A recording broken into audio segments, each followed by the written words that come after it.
we're going to be looking at the Rode Wireless Pro microphone system. Just so you guys know, I am actually recording right now throughout this whole video on one of the Rode Wireless Pro Lavs. Just so you guys can hear throughout the whole video how it sounds, and later I will compare it to one of my older Wireless Go 2 Lavs, and we'll see later in the video how they both sound next to each other, which sounds better, and yeah, we'll do that test later. But for now, let's get into the unboxing. What is in these two little pouches that you get in the box? So firstly, the main thing is this case right here. This is actually a charging case that contains your two transmitters and the one receiver. So if you unzip it right here, you can see you got 3 docks with USB-C charging, and then you can just straight up plug them in right next to each other and they'll charge up. Now I love this idea. You can literally just put them all in there in one place. With my old Wireless Go 2 set, I had to plug in 3 separate USB-C cables into each one, which was a bit annoying because it takes up a lot more space and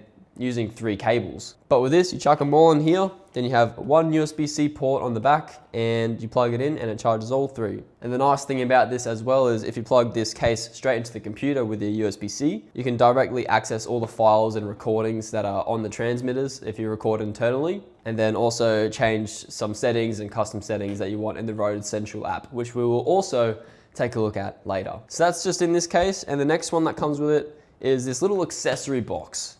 So you unzip this and you got a bunch of things to look at here. Firstly, you got a USB-C to a lightning cable for an iPhone or whatever, which is kind of out of date now since we're in a USB-C, so that can honestly go. Then we got a standard USB-C cable, nice and small. And then we have the mic cable where you can plug in your receiver to your camera or whatever to record into your camera.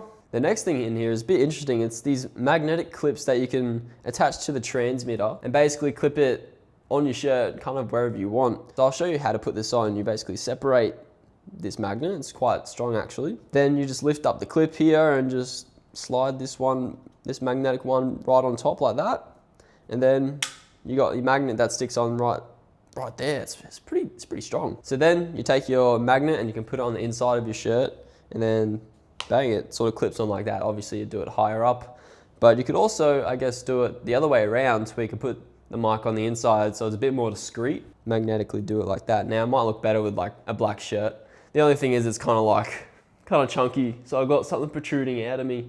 So I don't know if you would do it that way, but something's protruding either way. It's either that or it's this big thing. The next thing that's in here is a little microfiber cloth, which I actually needed, to be honest. I needed a fresh cloth, but it's actually quite necessary that they included this because these transmitters and receivers have quite the glossy front-facing finish on them. So when you're fiddling around with them with your fingers and you're just holding them, and it very easily picks up fingerprints and grime and that sort of smudgy look. So this is great they include that because this wipes it straight off and it's nice and clean. And underneath that are these 2 Rode Lav Pro mics. So this was a big selling point for me, you know, not just including all these accessories and stuff, but the fact that it actually came with 2 extra actual lavalier microphones to plug into the transmitters. I would much rather mic up a person with these so I can either conceal them, or it's at least a clip-on that is definitely way smaller and less noticeable than these big black squares on a shirt or whatever. So I'm super happy they come with 2 of these to go with the 2 of the transmitters, and we'll also test how these sound later on as well, so stay tuned for that. And then underneath the microphones we got a shit ton of dead cat wind muffler thingies that go with it. So these either clip on straight to the transmitter microphone, or you got another one that can slide onto the actual lavalier microphones that they come with. So that's good as well. They're absolutely massive, but I'm sure they sound great in the wind. So the last couple things that come in this accessory pouch is, firstly, these actual lav clips where you attach the actual lavalier microphone onto, and you can clip it on to your shirt, something like this. So yeah, something like that. Obviously, imagine the lav mic is on there as well, but that's a bit more discreet than the big box thing next to it. Then we got this little muffler thing, another little smaller one compared to these huge dead cat things. Then this slides on to the mic just like that, the little lav mic, and then it's a little bit wider and bigger than other lav sort of mufflers that go on top, but you know what, you get and you don't get upset. Then last but not least, we have these spare locking pin connectors. So on the actual lav mics here, and a great feature to actually talk about is it has these locking pins right on the end of the connector. So when you go to plug in the lav into the transmitter, tighten it up, screw it in, and then it'll be locked in, so that's not gonna accidentally, you know, fall out and lose connection. So that is really good, and you got a couple spare ones just in case they fall off or break or something. I don't know, but it's nice.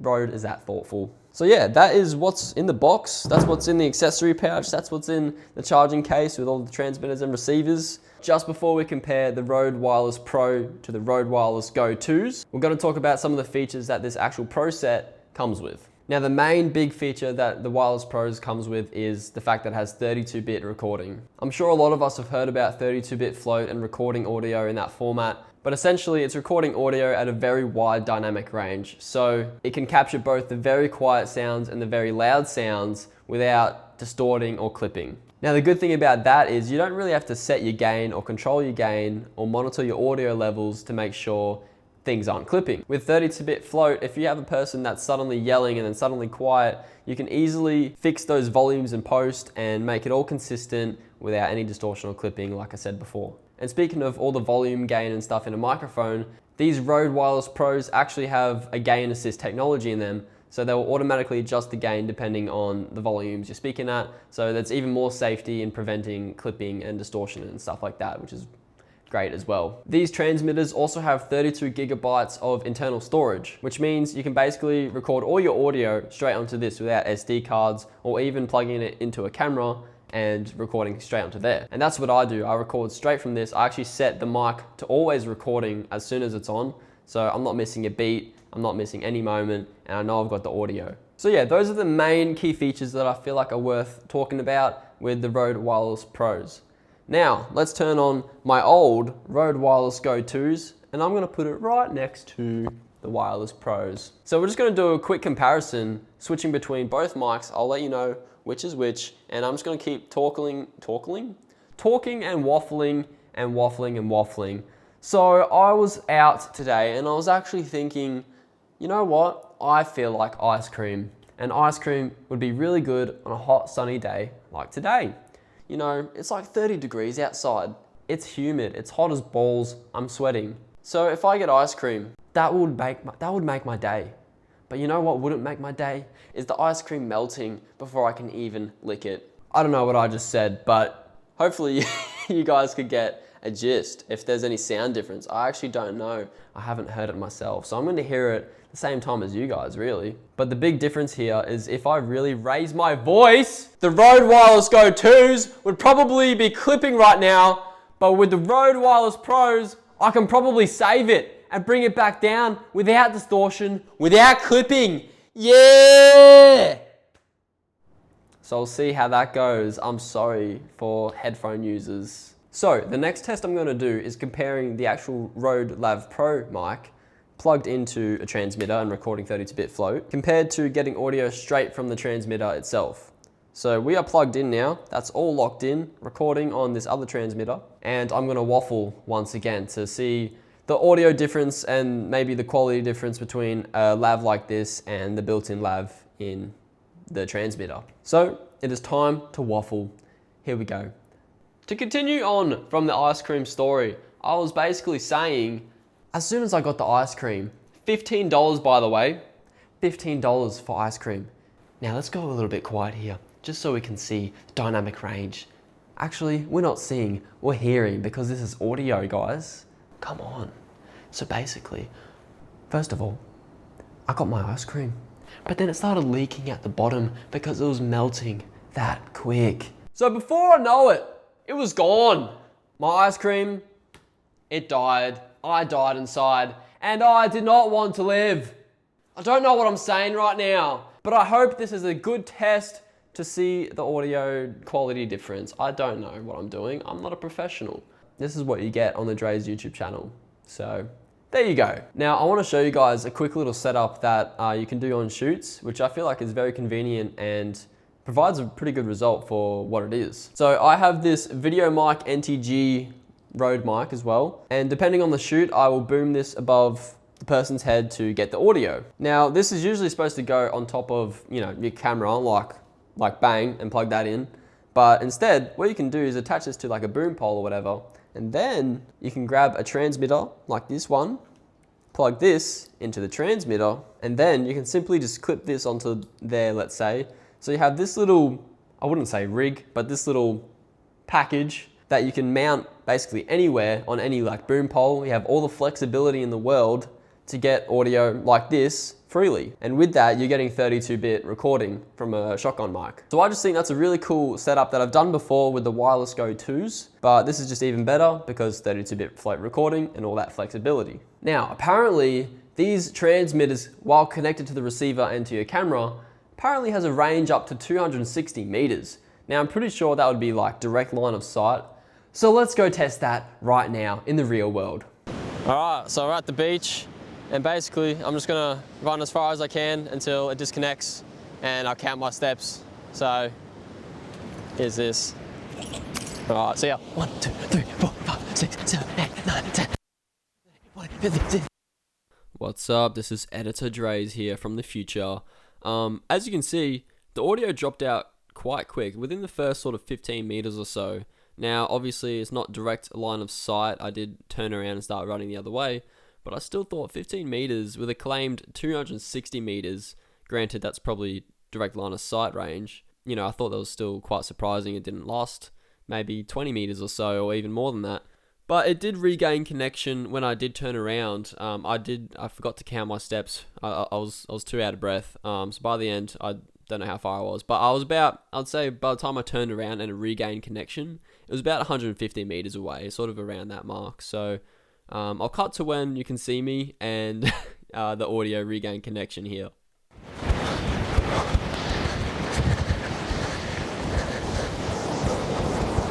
Doggo! Oh my god. Unfortunately, right now, I'm speaking from the future, so I actually don't know the results, but you guys will, because I would have told you in that clip. Now, the last thing to cover in this video is the use of these Rode Wireless Pros and really any Rode wireless mic system. You can download the Rode Central app on your computer or your phone, I believe as well, and plug in your transmitters and receivers, and that's how you do your software updates on them. But more importantly, it's how you customize some of the key settings that you want on your transmitters or receivers. So for example, I like to have my transmitters automatically start recording always as soon as it's powered on.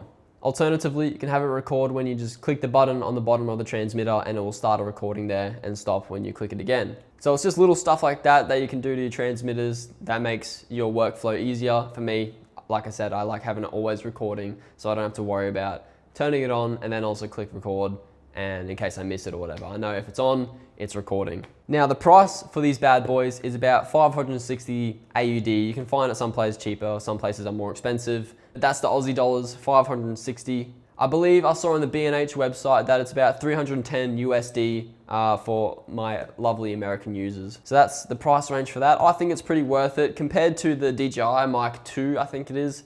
It's a pretty similar setup. It doesn't come with all the same accessories, especially the main two things missing from the DJI mics is coming with these actual 2 lavalier mics, which is, like I said before, was quite the selling point for me to decide between the DJI or the Rode ones. So if you're looking to choose between the DJI mic or say a Rode Wireless Go 2 or the Wireless Pros or whatever microphone wireless system, at the end of the day, they're all going to be pretty good. They're all going to do their job. They're all going to sound good. I personally just got this because it's a better bundle package that comes with just a bit more accessories and, like I said, the 2 lav mics, which is pretty necessary for me, and I think it's a good addition to have in my mic setup.